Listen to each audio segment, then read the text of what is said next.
My childhood friend and I chip in to buy lottery tickets. We win 5 million yuan. But on the night of the drawing, my friend tosses me just 4 yuan. I look down at the coins on the ground. Without a word, I pick them up and pocket them. He thinks I'm a fool. He thinks I'll beg him in tears for a bigger share. He thinks I'll stay his poor sidekick, taking the fall for him. What he doesn't expect is that when I paid for the tickets, I secretly bought 50 more with the same numbers. And I win 200 million. 3 minutes earlier at this lottery kiosk, Marcus crouched in the corner with a pen and a torn newspaper, spending 3 hours working out the numbers. When it came time to pay, he said his WeChat had hit its limit and asked me to scan the code instead. I laughed and said if we win, we split it 50-50. He said, obviously, good brothers always share the fortune. Now the drawing happens. 6 red balls and 1 blue ball match the numbers on the TV screen exactly. We hit the jackpot, 5 million yuan. But he says out of that 5 million, I only get 4 yuan, while he keeps 4,999,996. That's his idea of sharing the fortune. I walk up to the counter, smiling, and pick up the 4 coins from the floor, one by one. Marcus probably didn't expect me to take it this easily. Ryan, don't get any ideas. This luck is mine. The brains behind it are mine too. Get too much money and you won't know how to hold on to it. Take these 4 yuan, buy yourself a soda and call it a lesson. Stop dreaming that pies fall from the sky. His tone is like he's handing out charity. Not only does he swallow the half that should be mine, he climbs onto a moral high ground just to kick me while he's at it. I don't even look at him again. I turn and walk out of the kiosk. I don't argue. I don't make a scene. Not because I'm big-hearted. And definitely not because I'm weak. It's because in the final 30 seconds before sales closed, while Marcus pushed to the front of the crowd to get a spot to watch the live draw, I looked at that set of numbers and felt a sudden, powerful instinct. I stayed at the counter. I pulled out a 100 yuan bill and set it down on the glass counter. What he doesn't expect is that when I paid, I secretly bought 50 more tickets with the same numbers. And I won 200 million. Right now that ticket lies quietly in the pocket sewn against my skin. Through the fabric, I can feel it brushing gently against me. That's the weight of 250 million yuan. Just then my phone rings. Ryan, the rent's due. Pay up or pack your bags. Marcus and I share a rented flat, a rundown place under 40 square meters, 800 yuan in rent each, every month. I turn back and stand outside the lottery kiosk, looking through the grimy glass door at Marcus inside, surrounded by onlookers and jealous lottery players. He thinks he's rewritten his fate. He thinks he's climbed into a new class. Inside, I sneer, Marcus, you think I'm a fool? You think I'd fight you over a few 100,000 left after tax, burn our friendship, even take you to court? Go ahead, spend your 5 million slowly. When it's all gone, you'll finally understand what a real world of difference looks like. I don't go back to that cramped, stifling rental. I'm afraid that if I go back and see Marcus's smug, petty face, I won't be able to hold back my laughter. I check into a budget hotel, a standard room for 100 yuan a night. That night, lying on the stiff mattress, I stare at the ceiling with my eyes wide open. The tickets in my pocket feel like a red-hot iron branding my chest. I don't bother checking how much I'll get after tax. I already know it by heart. At a 20% windfall tax rate, 250 million minus 50 million in tax leaves me with exactly 200 million. This is a sum an ordinary person could work an entire lifetime and never earn. Early the next morning, just before dawn, I put on a mask and a baseball cap and take a car straight to the high-speed rail station. Because the prize exceeds the payout limit of the city lottery center, I have to go to the provincial lottery center. Along the way, my phone won't stop buzzing, all messages from Marcus. That petty, huh? My neighbor, the team leader, is treating me to a big feast. Oh, and I'm done renting that dump. Toss out all my junk in there for me. I'm a rich man now. Not living in a doghouse anymore. Every line drips with the arrogance of overnight wealth, and a smug eagerness to put me down. I stare at the screen without replying, and simply mute the notifications. 2 hours later, I'm standing in front of the provincial lottery center building. I'm shown into an elegantly furnished reception room. The staff member is a director wearing wire-framed glasses, so respectful it almost feels strange. Mr. Cole, please show us the winning ticket and your ID. From the pocket against my skin, I carefully pull out the tickets and hand them over. The director takes them with both hands and places them in the scanner. The machine gives a crisp beep. A long string of numbers pops up on the screen. Mr. Cole, all 50 of your tickets hit the jackpot. Total prize, 250 million. The net cash payout is 200 million. Shall we proceed with the paperwork? My calm seems to shock the director even more. He's probably seen countless winners break down in tears or even faint from excitement, but he's certainly never seen someone facing 200 million yuan without so much as blinking. Of course. Please wait a moment. The process should take about 2 to 3 hours. While I wait, I open my phone.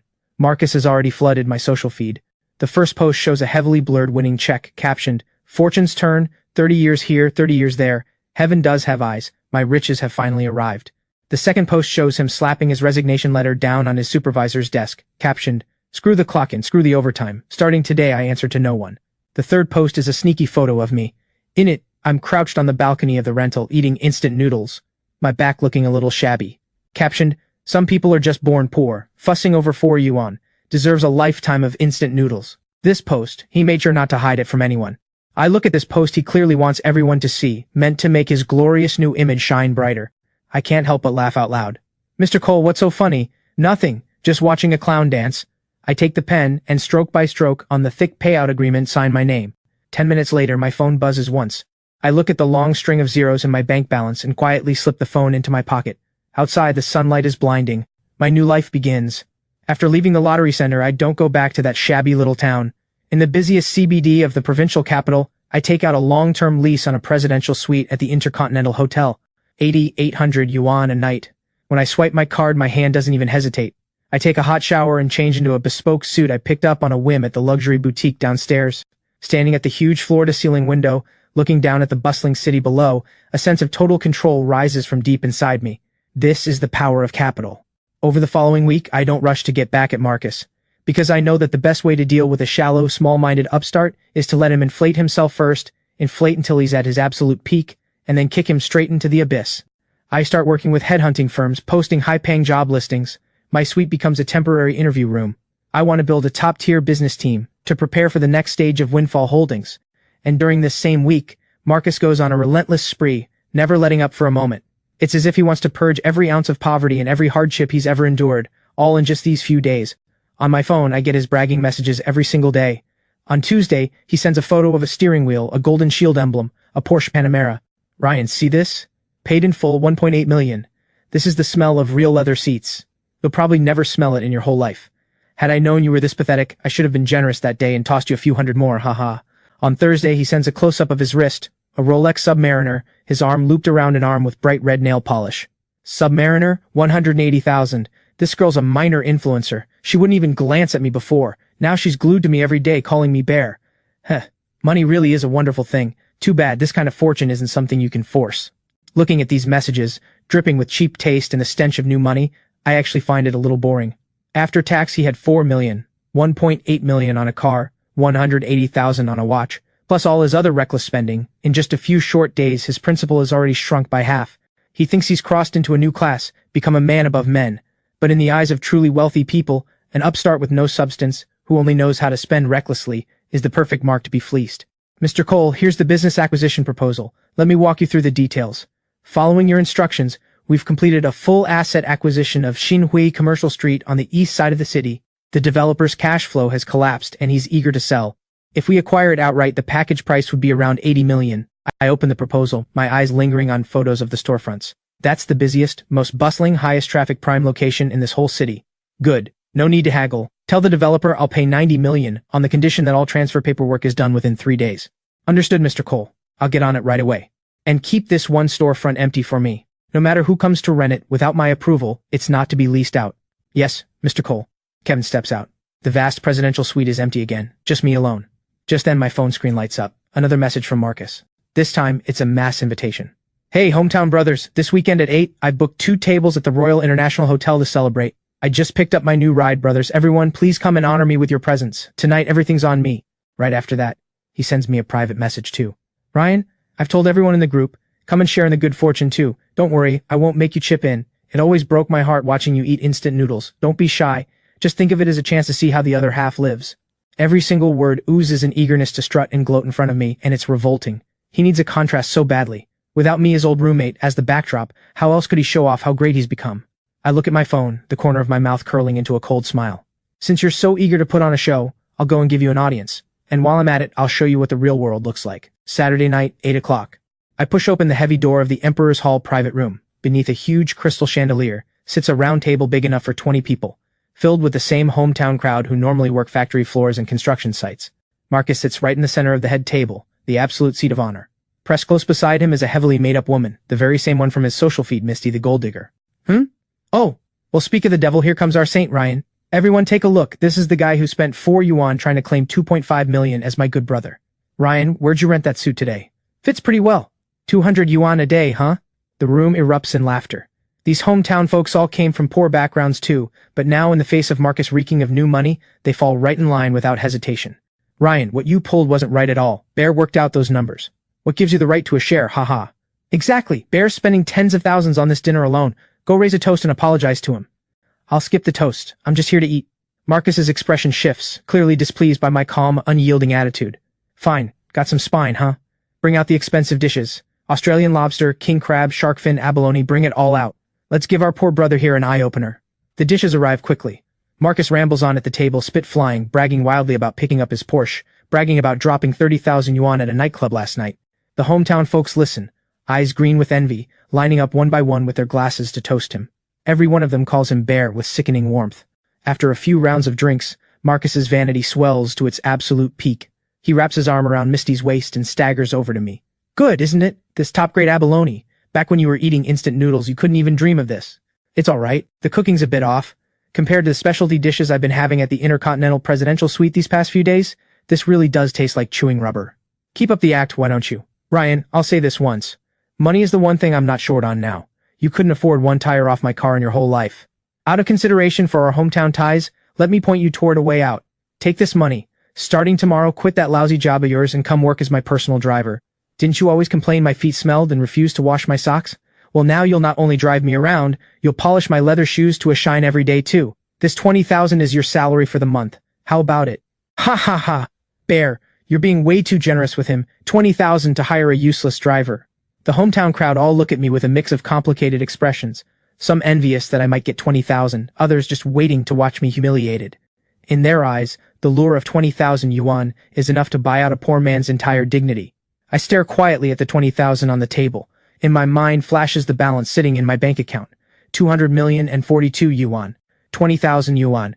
It's not even a single day's interest on my account. I laugh, completely sincere, wide and bright. I press my fingers down on the stack of cash under Marcus's expectant, gloating gaze, and slide it back to him, bit by bit. Bear, I appreciate the thought. I'm just not used to driving that kind of luxury car. Keep this money. Buy your girl a few better bottles of perfume instead. This cheap perfume of hers is giving me a headache. Wishing you a bright future. May every year be as good as this one. With that, I turn and walk away, calm and unhurried, push open the private room door, and step into the hotel's gleaming golden hallway. Behind me, Marcus's furious roar erupts, followed by the shatter of a wineglass. I walk out of the hotel. A cold wind blows past, and the air feels incredibly fresh. The curtain has risen on the real show. Enjoy your celebration while it lasts, Marcus, because your time is running out. 3 months later, at the Intercontinental, in the presidential suite, I sit behind a wide mahogany desk, listening to Kevin's report. Mr. Cole, here's the update on Marcus you asked me to track closely. This guy is a textbook case, a perfect example of an upstart self-destructing. 3 months ago, he had $4 million after tax. He spent $1.8 million on a car in full, about $400,000 on watches and luxury goods, and he's been throwing money around at nightclubs, spending tens of thousands every day. On top of that, Mr. King likes showing off in front of the hometown crowd, lending out money left and right. Those so-called brothers of his never had any intention of paying it back. According to data provided by our contact inside the bank, his account balance is now under 1.5 million. It's easy to get used to luxury, hard to give it up. Now that his money is shrinking, he's starting to panic, isn't he? Yes, very much, so he drives around in his sports car with a young woman by his side. His fixed monthly expenses are at least 100,000. At this rate, he won't make it to next spring, so he's desperate to start a business now, wanting to make money grow money, to keep up his big boss image. Oh? What's he planning? A restaurant. He's set his sights on a storefront on Xinhui Commercial Street, a 3-story unit. He thinks high-end dining is very profitable right now. He's planning to open an extremely lavish, top-tier private seafood restaurant there. Coincidentally, that's the exact storefront you told me 3 months ago to keep vacant no matter what. Has he signed the lease? Not yet. Our acquisition of the entire commercial street just completed all legal procedures this afternoon. Remember, have the property manager handle it directly. The owner behind Windfall Holdings must never be revealed. Yes, understood. Meanwhile, in an upscale cafe on the other side of the city, Marcus sits sweating, calculator in hand, crunching the numbers. Across from him, Misty fiddles impatiently with her freshly done nails. Marcus, can you actually pull this off? The rent on this place alone is 800,000 a year. Add the deposit plus 3 months up front and just the lease will cost over $1 million. What do you know? A woman's shallow thinking. Marcus snaps impatiently, but his eyes can't hide the panic underneath. His account really does have less than 1.5 million left. After paying the rent, he won't even have enough for decent tiles. But the boasting is already out there. Just last night, he sent a big red packet in the hometown group chat, swearing up and down that he's about to break into high-end dining, opening the most luxurious seafood restaurant in the city. The hometown crowd all praised him in the chat, calling him Chairman Bear. If he suddenly backs out now, it would hurt his fragile ego worse than death. This location is the best in the entire city. Once we open, we'll pull in tens of thousands a day. We'll break even in a month. I've got plenty of money. It's just a luxury renovation, right? Get a construction crew, make everything gold and glittering. Paint every pillar gold. Use the biggest crystal chandeliers you can find. The second people walk in, they need to know I'm rich. Watching Marcus's manic behavior, Misty rolls her eyes and says nothing more. The next morning, Marcus, bank card in hand, walks into the property management office on Xinhui Commercial Street, chin held high. Without hesitation, he signs his name on the lease agreement. With a beep from the card reader, over 1 million yuan in cash is charged straight into Windfall Holdings' corporate account. Marcus looks at his account, now down to 300,000, and feels a flicker of unease. But as he walks out of the office, looking at this massive storefront now his own, seeing his own reflection in the glass door, himself driving his Porsche, he decides it's all worth it after all. What he doesn't know is that behind the very security camera above his head, I'm sitting in my suite, sipping red wine, watching him dig his own grave in real time. Marcus is a man who cares desperately about appearances, and his taste is remarkably vulgar. His restaurant, the private seafood venture, undergoes a loud, splashy renovation. In pursuit of what he calls imperial luxury, he wraps every load-bearing pillar in cheap, gaudy, gold-tone reflective panels, and orders over a dozen huge, cheap, imitation crystal chandeliers online. The entire ground floor ends up looking like an 80s nouveau riche showroom. But this kind of tasteless overspending quickly starts costing him. The remaining 300,000 disappears into pricey materials and labor and a mess of miscellaneous costs, gone without a trace. The construction crew, unpaid for their progress work, stop working and lock the front door. Marcus is truly panicking now. The opening is only 2 weeks away, and he doesn't even have the money to hire a chef, buy furniture, or stock seafood. He considers borrowing from the hometown brothers he's been so close with. But when he calls, they're either building a house or say their wife controls the finances too tightly. Not one of them lends him a single yuan. He finally understands the people who once flocked around him only wanted his money, never him. Just as Marcus hits a dead end, even considering a loan shark, Misty offers him an idea. Marcus, are you dumb? You have fixed assets. You bought that car outright, didn't you? And your house too. Take them to the bank and mortgage them. A proper bank has low interest. With what you own, you could easily get a loan of 3 to 5 million. Once the restaurant opens and business is booming, you'll pay off the loan in a month or two. That's called using the bank's money to make our profit. The moment Marcus hears this, his eyes light up instantly. Why didn't I think of that? Brilliant. He thought of an excuse, bringing his aging parents into the city to enjoy their retirement. A week later, Marcus sits in the credit department of a local commercial bank, signing away without hesitation, pressing his red thumbprint onto the thick mortgage contract. His Porsche Panamera plus his family's house back home. After appraisal, the bank grants him a full 3 million loan. The moment the text alert confirms 3 million has landed in his account, Marcus feels his confidence surge right back. He not only settles the remaining renovation costs, but also spends heavily on a flood of online advertising, hiring over a dozen scantily dressed hostesses, claiming to build the city's top seafood feast. He even arrogantly sends a text to my phone. Ryan, tomorrow at noon, on Xinhui Commercial Street in the east side, my majestic seafood palace holds its grand opening. Don't say I never looked out for you. Come see the place. I'll treat you to a bowl of shark fin soup to rinse your mouth. I read this text on my phone screen while sitting in the backseat of the Rolls-Royce heading to Windfall Holdings' headquarters. The car glides to a smooth stop outside the Windfall building. Kevin, along with over a dozen executives, is already waiting respectfully on either side of the red carpet. Mr. Cole, all the property transfer procedures for Xinhui Commercial Street have been fully completed. From this moment on, every blade of grass, every brick and tile on that street legally belongs to Windfall Holdings, under your name. The storefront directly across from Marcus's place. How's the preparation coming along? Everything's ready, Mr. Cole. It's a unit 3 times the size of Marcus's place, a top-tier 2-story storefront. The interior design was completed by a top international design team, working through the night to finish. Understated luxury with nothing but genuine top-quality materials. A 3 Michelin star chef has already moved his team in. Wild Australian lobster, Russian king crab, Japanese A5 Wagyu. Tonight, all of it arrives via our private plane through cold chain air freight straight to storage. Tomorrow at noon, the exact same moment Marcus opens his place, our Windfall feast opens too. No cheap influencer marketing. We're spreading the word directly, through the city's high-end circles. Entry by my business card or proof of assets. Opening month, all top-tier seafood, unlimited, at 80% off. Kevin sucks in a sharp breath. Marcus thinks that his 3 million yuan mortgage loan is enough to leverage his way into high-end dining. He has no idea that on the very stage he's so proud of, even the floor beneath his feet is mine. Tomorrow, I'll let him watch with his own eyes as the upstart's dream, built on vanity and borrowed money, shatters into nothing. I'll show him how, in the face of absolute strength, it gets ground into ash, inch by inch. On August 18th, the central plaza of Xinhui Commercial Street is drowned in the deafening roar of drums and gongs. Marcus names his restaurant the Majestic Seafood Palace. For this day, he's thrown every borrowed penny into it. Outside the entrance, a 50-meter red carpet stretches out, flanked by 2 rows of tall hostesses in bright red qipao, shivering in the cold, forcing smiles anyway. Marcus, this spread today is unreal. Look, You even got the city's biggest, most respected businessmen to show up. Of course, you have no idea what your bear is worth these days. If we make a splash today, from now on, this will be the go-to dining spot for the city's elite. He stands behind the big glass door, as if he can already see stacks of cash lining up to flood into his pocket.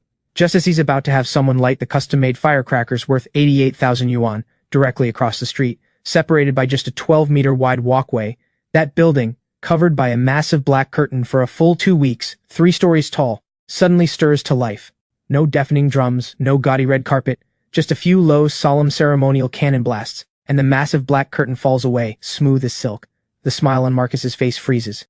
A deep, ominous feeling rises in his chest. When did a place like this appear right across from him? Just then, a motorcade suddenly rolls in from the street corner, not a single car worth less than 3 million, pulling up silently outside Windfall Feast. Every man in a sharp suit, the kind of real power players usually only seen in local business news, guided by white-glove valets, strolls in through the understated entrance, smiling. Marcus stares hard, eyes practically bulging out. Among them are several local Chamber of Commerce leaders he'd spent a fortune trying to reach through connections but never even got to meet. And what happens next completely shatters what's left of his composure. On the giant LED screen across the street, a line of text quietly lights up, Windfall Feast. Soft opening today, no private room fees, no service charges. Live Australian seafood, Russian king crab, Japanese Kobe beef all included. To celebrate our opening, 80% off, no minimum spend. The words 80% off hit like 2 sledgehammers slamming into the back of Marcus's skull. Seafood dining has extremely high costs, especially airlifted top-tier live seafood. Even at cost, there's no way to sell it at 80% off. That place across the street isn't running a business. It's burning money. It's throwing millions upon millions of cash straight into a furnace in front of every passerby on the street. The customers who'd been drawn in by Marcus's own discount promotion see the sign and the insane discount across the street, and instantly surge like a tide toward Windfall Feast. The place across the street is packed. Luxury cars gathered outside, waitstaff in tailcoats rushing off their feet. Meanwhile, at Marcus's majestic seafood palace, only the 2 rows of hostesses in red chipao stand awkwardly in the cold. For the entire afternoon, not a single fly flies into Marcus's restaurant. Meanwhile, I sit in my office on the top floor of the Windfall building, watching the big screen, live footage streamed back from a drone. I lift the wine glass off my desk and take a slow sip. Marcus, this is only day 1. 2 weeks later, in the fish tanks at the majestic seafood palace, dead fish have started floating to the surface. Marcus's eyes are bloodshot from sleepless nights. Windfall Feast across the street is packed every single day, reservations already booked out into next month. Customers would rather wait in line across the street than set foot inside his restaurant. Every day now, the moment he opens his eyes, it's 10,000 yuan in rent, plus staff wages, kitchen costs, utilities. After just 2 weeks, most of his cash flow has already been drained. Worse still, calls from the bank's credit department start coming in like a death sentence, reminding him that next month's massive loan payment is coming due. Misty, how much money do you have left? Give it to me to cover the gap for now. Are you kidding me, Marcus? My spending money can barely buy a handbag. Besides, you were the one who said you'd support me. Now you're asking me for money? If this dump of a restaurant really can't survive, just shut it down already, before you drag the Porsche down with it too. Bullshit. Giving up isn't a word in my vocabulary. Marcus's pride will not let him go bankrupt. Since he can't win head-on, he turns to the only path left, cheating. That night, Marcus calls in the head chef, who's paid 20,000 a month, and fires him on the spot. You've ruined this business. Don't bother coming in tomorrow. Mr. King, do you know what ingredients they're using across the street? And what am I supposed to work with here? You want me to compete with wild-caught Australian lobster using farmed river shrimp? This is on you, not me. Don't blame my cooking skills. After driving out the head chef, Marcus drives through the night, straight into the rundown outskirts, to a black market wholesale market that reeks of rot year-round. Boss, you want the cheap stuff, right? How much for all this? Hey. Live seafood, 100 a piece. Dead seafood, 10 yuan a pound. As long as your kitchen loads it up with strong flavoring and chili, dresses it as spicy crab or boiled fish, most people can't tell the difference. Fine, load up a truckload, for me. Also, do you have that high-end counterfeit liquor? Sure do. 150 a bottle. Packaging looks exactly like the real thing. The barcode even scans as authentic. Just gives you a headache after a few drinks. That night, Marcus hauls a truckload of stomach-turning, low-grade ingredients and counterfeit liquor, smuggling it all in through the restaurant's back door. He thinks he's found the perfect way to turn things around, at rock-bottom cost, run a so-called bargain basement promotion. As long as he can lure in walk-in customers, every sale brings in profit. Just enough to cover the loan interest for now. What he doesn't know is that every security camera on Xinhui Commercial Street, including the one right at his back door, feeds directly into my executive office. I sit in my leather chair, watching on the monitor as Marcus, sneaking like a thief, carries the reeking dead fish and shrimp into the kitchen. I feel not a trace of anger, only a deep pity and a bitter kind of amusement. A man knocked senseless by 5 million yuan, trying to fill the pit of greed he dug with his own hands, has now thrown away even the most basic decency. I pick up the phone on my desk, switch on speakerphone, and dial the city's market supervision hotline. I'm a concerned citizen. I'd like to file a report under my own name. Storefront 16 on Xinhui Commercial Street, East Side, the Majestic Seafood Palace. They're suspected of buying spoiled, rotten seafood and selling large quantities of counterfeit premium liquor. The evidence is solid. All the delivery footage and black market transaction records I've already sent to your office's public complaint email. I hang up the phone, walk over to the floor-to-ceiling window. The sky outside is heavy and gray, as if a storm is about to break. The next day, at noon, Marcus forces a smile and hangs a banner outside. Special prices, real rewards for our guests. Maybe because the line across the street at Windfall Feast is simply too long to join, a scattering of bargain-hunting walk-ins actually gets lured in by his banner. In a booth upstairs, 4 rough-looking men in loud shirts sit hunched over a plate of spicy king crab, digging in. Hey, this liquor tastes off. Why does it burn my throat? And this crab meat is mushy, tastes like it's gone bad. Gentlemen, this is genuine liquor, freshly stocked. And this seafood was caught fresh this morning. Maybe the kitchen went a little heavy on the chili today. How about I give you all 20% off? 20% off, my ass? You're feeding us fake liquor and rotten seafood. Just as chaos spread out the dining hall and Marcus is nearly on his knees in fear, several uniformed inspectors, faces stern, stride in through the door. We've received a formal citizen complaint. This establishment is suspected of serious food safety violations. Team 1, secure the site. Team 2, inspect the kitchen ingredients. Team 3, check the storage records against the delivery invoices. At those words, Marcus's legs give out, and he collapses onto the marble floor. It's over, the only thought left in his mind. In under 10 minutes, the inspectors haul out of the storeroom a full 20 boxes of counterfeit liquor. The reeking dead seafood in the kitchen is seized in front of everyone. The customers clutch their stomachs and start retching on the spot. This is an extremely serious violation, with severe public impact. By law, this establishment is hereby sealed and shut down. A fine of 500,000 yuan is imposed. Given the scale of counterfeit goods involved, the amount is substantial. The business owner will come with us for questioning immediately. 2 cross seals are pasted across the grand glass doors of the Majestic Seafood Palace. But this is only the beginning of Marcus's nightmare. Just as Marcus is about to be loaded into the enforcement vehicle, a black Mercedes van pulls up to the curb. Kevin, in a sharply tailored suit, steps out. Mr. King, I presume? I'm the legal director of Windfall Holdings, here on behalf of your landlord, to formally deliver notice of lease termination. What are you doing? I've paid a full year's rent and deposit. What right do you have to terminate the lease? You are required to vacate the premises within 3 days, otherwise we will pursue legal action. Per the contract terms, if the tenant during the lease period is subject to administrative penalties for illegal operations that damage the reputation of the entire commercial street, the landlord reserves the right to terminate the lease unconditionally and unilaterally. You have 3 days to remove your belongings, or we will have them removed by force. Misty, who's been watching quietly from the sidelines, sees the writing on the wall and steps forward. She pulls a set of car keys from her bag and tosses them on the ground. Marcus, now that you're broke, there's nothing left between us. Here's your worthless Porsche back. I'm done playing this game. In just one afternoon, his restaurant is gone, his money is gone, and his girlfriend has left. Because of the illegal operations, he's immediately blacklisted as a defaulter. The moment the bank hears the news, it petitions the court for asset seizure and immediately tows away his Porsche, barely driven, still warm from the road. And on top of that, it seals off the house where his parents still live back home.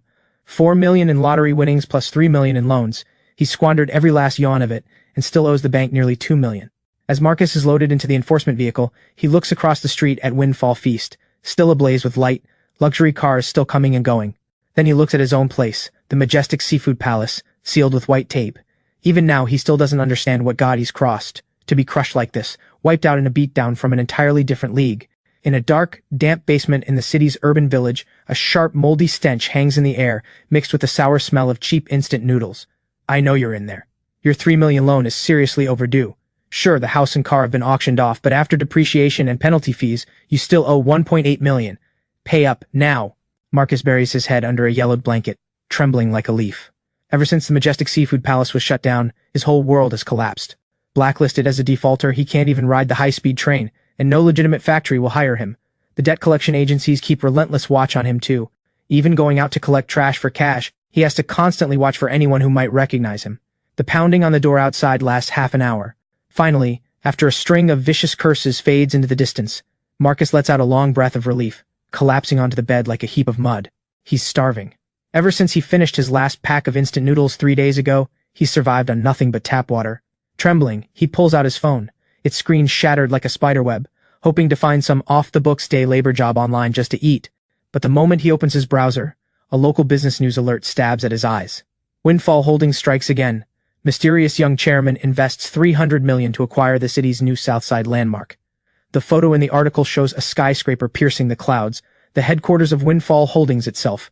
Staring at the word Windfall, Marcus's eyes flush red instantly. He's asked around before. The landlord who bought out the entire Xinhui commercial street opened that restaurant right across from him and drove him to ruin as the chairman of this very Windfall Holdings.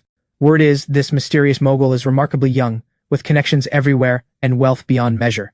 Staring at that gleaming tower in the article, Marcus's stomach twists in pain. He knows that if he keeps hiding like this, he'll either die of sickness or starvation. Only the one who caused the problem can fix it. If this powerful figure can crush him with a flick of a finger, then maybe if the man shows mercy, he can survive too. With that thought, Marcus grabs at this idea like a drowning man clutching a lifeline. Outside, the rain pours down hard. Marcus walks 20 kilometers and finally arrives at the foot of the Windfall building. In front of the tower, several burly guards in crisp uniforms stand at the entrance. "Stop right there, what are you doing?" "Sir, I need to see your chairman." "See our chairman? Do you have an appointment?" "Get out of here, you filthy beggar. This isn't the place for you. Don't dirty our carpet." Marcus completely breaks down. All pretense of dignity gone, he sobs and wails. "Please, I beg the chairman, give me a way to live. I know I was wrong. I shouldn't have opened a restaurant across from you. I shouldn't have sold fake liquor. Please, show me mercy. Give me a break." His wretched cries draw stares from passers-by. The head of security frowns and reaches for his radio, ready to have this madman dragged away. Suddenly, in his earpiece, a low, clear instruction comes through. The chairman says to let him up. Thank you, sir. Thank you, chairman, for this kindness." Marcus is ushered into a fully glass private express elevator. The doors open. Kevin adjusts his wireframe glasses and pushes open the door. Marcus swallows hard, shuffling carefully into the office. It's a massive office, easily 200 square meters. Beyond the huge floor-to-ceiling windows, the entire bustling city stretches out below. "Chairman, I know I was blind and foolish to act out on your turf. I've lost everything now. The bank hounds me every day for that 2 million. I can't even afford food. Please give me a way to live, I'm begging you. I know the whole commercial street is yours. Just say the word and the bank could give me a few years' grace. Please, give me a way to live." Marcus's words come out choked with tears, putting himself at the lowest, most groveling posture imaginable. He thinks that if he's pitiful enough, this untouchable tycoon might feel a shred of pity for him. But instead, the man behind the wide desk makes no sound at all. A full 30 seconds pass. Then a calm, cool voice, one that makes Marcus's soul tremble with recognition, rings out through the empty office. "Bear, this handmade carpet is very expensive. Looks like the mud on you just got it dirty." The instant he hears that voice, it's as if lightning strikes Marcus straight through the skull. The blood in his veins freezes solid. He jerks his head up. The leather executive chair slowly turns around. "Long time no see, Mr. King. How was the Porsche? Good ride?" "Ryan? How could it be you? Impossible. This is absolutely impossible. You're just some broke fool who haggled over 4 yuan. You barely made 5,000 a month. How could you possibly be the chairman of Windfall Holdings? I get it now. Some rich woman must be keeping you, right? You're just a figurehead, a puppet. You're nothing but a kept man. What right do you have to sit there and judge me?" Overwhelming jealousy and a shattered ego strip away every ounce of Marcus's reason. He even forgets he came here to beg. He struggles to rise and lunge at me. I don't so much as raise an eyebrow. The 2 guards behind him immediately step in and restrain him. Unhurried, I pull from a drawer a photocopy prepared long ago. It's the official winning receipt, issued at the Provincial Lottery Center's top-tier very important person payout office, stamped with a bright red official seal. I hold the edge of the paper and set it gently down on the desk. Open your eyes wide and read the name and the numbers on it carefully. I forgot to mention, on the night of the drawing, while you were up front watching the live broadcast, I quietly bought 50 more tickets with the exact same numbers you calculated. For that measly 5 million, you turned on me like a rabid dog. And while you humiliated me with those 4 yuan, I had 250 million tucked in my pocket. No, this can't be true. You're lying to me. In this moment, Marcus finally understands.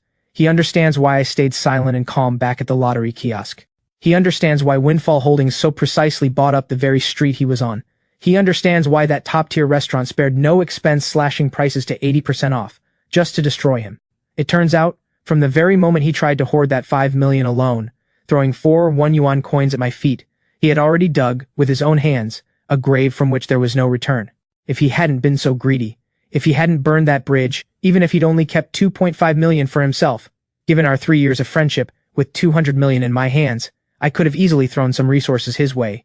He could have truly risen to a new class of life. But he took a god of fortune with his own hands and turned it into the reaper who'd send him to hell. Overwhelming regret and a devastating fall from grace overload Marcus's mind in an instant. He loses it completely. "Ryan, Mr. Cole, I was wrong. I truly know I was wrong. It's my fault. It's all my fault. For the sake of 3 years living together, please forgive me just this once. You have 200 million. 2 million is nothing to you. Not even worth a hair off your leg. Please please just pay off my loan. If I'd known it would come to this, why did I ever start it? Your fate has nothing to do with me. Everything I've done simply follows the most basic rules of business. You chose to open that restaurant. You chose to take out that loan. You chose to sell fake liquor. From start to finish, I haven't broken a single law. So the fact that you've ended up like this today is entirely your own doing. No, you can't just watch me die. We're childhood friends. You're so rich now, why can't you give a brother a hand? Take him down. If I remember correctly, there are debt collectors waiting for him downstairs. Debts must be paid. That's the natural order of things. We run a legitimate business here. Let go of me. I'm not going down there. Ryan, you're a monster. You'll get what's coming to you. I rise from my seat and walk to the great floor-to-ceiling window. Outside, the storm that had raged for 3 days straight has stopped, sometime without my noticing. Down in the plaza below, I can just make out a tiny figure, small as an ant, being forced by several burly men into the back of a beat-up van, which then vanishes into the flow of traffic. No gunfights, no bloody revenge, just the cold precision of a business war, and total domination under the letter of the contract. I turn around. Kevin already stands respectfully at the door. Mr. Cole, the chairman for the 5 billion yuan acquisition in the North High Tech District, is already waiting for you in the conference room. Understood. I straighten my suit cuffs. In this world, the ugly farce that belonged to Marcus has finally come to an end.